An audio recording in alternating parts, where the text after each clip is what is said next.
It is D-Day for suspended Brazilian President Dilma Rousseff, as her fate will be decided shortly after a 4-day impeachment trial and emotional debates in the parliament.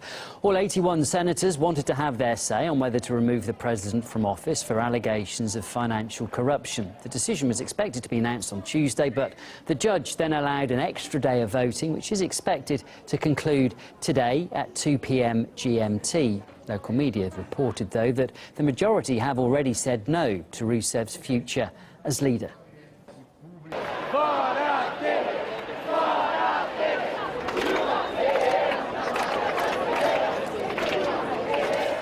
Her supporters view her suspension as an attempted coup, though, and have been protesting her trial for 3 consecutive days. Watchdog groups say some 60% of the country's lawmakers who may potentially form a new government have been accused of corruption and fraud themselves. RT Spanish correspondent Nicholas Sanchez-O'Donovan spoke to some of the protesters. Tensions are high both in the Senate and here on the street.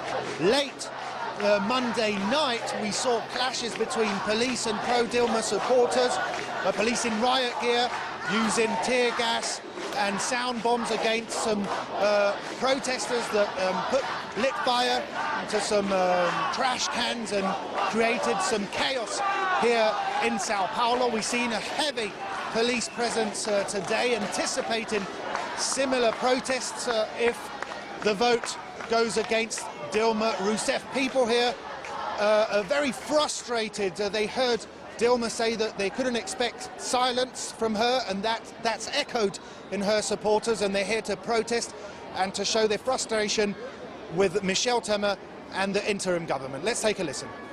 He betrayed the president. He was her vice president and betrayed her with this dirty coup. She committed no crime, and yet she is being judged. No, Michel Temer's government is not legitimate, and I think that new elections would be the answer to restore legitimacy to our democratic system.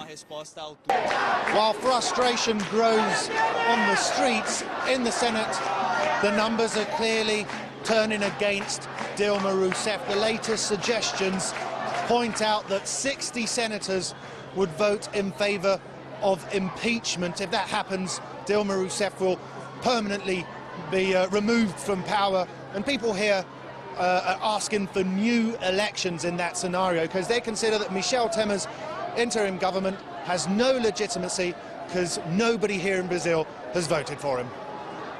Nicholas Sanchez-O'Donovan reporting there from Brazil. You're watching RT, more news in half an hour's time. Coming up shortly, we've got crosstalk, and that debates whether Turkey's invasion in Syria has actually further complicated the war on terror.